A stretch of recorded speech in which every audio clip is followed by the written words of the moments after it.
بسم اللہ الرحمن الرحیم۔ ام رابعہ اور ایک فقیر کا واقعہ۔ ام رابعہ بڑی نیک خاتون تھی، بغداد میں رہتی تھی۔ اللہ تعالیٰ نے بڑی دولت عطا فرمائی۔ ان کی شادی بھی ایک دولت مند شخص سے ہوئی۔ فرماتی ہیں کہ میں اوپر چھت پر اپنے شوہر کے ساتھ بیٹھی تھی۔ وہ تھا تو بڑا دولت مند پر متکبر بھی بڑا تھا۔ دروازے پر ایک فقیر مانگنے آیا۔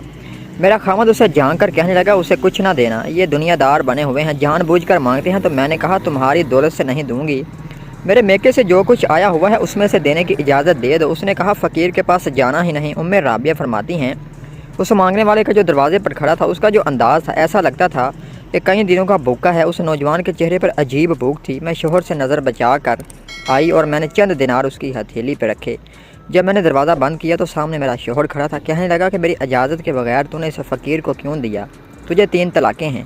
عزت مند باپ کی بیٹی طلاق لے کر گھر آ گئی۔ جرم میرا یہ تھا کہ میں نے اللہ کے راستے میں خیرات کی تھی۔ کہتی ہے میرا والد پریشان ہو گیا، میں شدید پریشان، میرے والد اور والدہ بھی شدید پریشان تھے کہ رشتہ کہاں سے آئے گا۔ 1-2 سال شدید کرب میں رہے تو ایک رشتہ آیا، بڑے امیر آدمی کا تھا۔ میں طلاق یافتہ تھی پر رشتہ کمارے کا آیا۔ جب وہ رشتہ ہو گیا میں پہلے دن اپنے خامد کے پاس گئی تو مجھے کہنے لگا مجھے جانتی ہو میں کون ہوں؟ میں نے کہا نہیں۔ تو کہنے لگا میں وہی ہوں جو تیرے دروازے پہ خیرات لینے آیا تھا، تجھے میری وجہ سے طلاق ہوئی تھی تو میں اسی رات جا کر مسلے پر رویا کہ مولا میری وجہ سے بیچاری کا گھر اجڑ گیا۔ پھر میں نے 18 گھنٹے محنت کی تمہاری عزت کے لیے۔ کہنے لگا اب تمہیں بیوی بنا کر نہیں مہرانی بنا کر رکھوں گا، تمہاری میں نوکری کروں گا کہ تم میری محسنہ ہو۔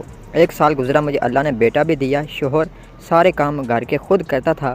ایک دن میں چھت پر اپنے شوہر کے ساتھ بیٹھی تھی، دروازے پر مانگنے والا آیا۔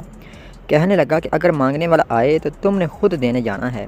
میں دروازے پہ مانگنے والے کو دینے گئی تو میری چینخ نکل گئی، میں تو زور سے گری۔ میرا شوہر دوڑا آیا، کہنے لگا کیا ہوا؟ میں نے کہا پتہ ہے مانگنے کون آیا ہے؟ یہ وہی ہے جو میرا پرانا شوہر تھا۔ ام رابعہ کہتی ہیں میں رونے لگی۔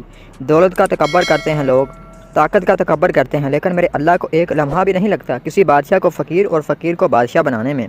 اللہ ہمیں ہر قسم کے تکبر سے بچائے، آمین یا رب العالمین۔ اس طرح کے مزید اسلامک ویڈیوز دیکھنے کے لیے ہمارے چینل کو لائک اور سبسکرائب کرنا مت بھولیے گا۔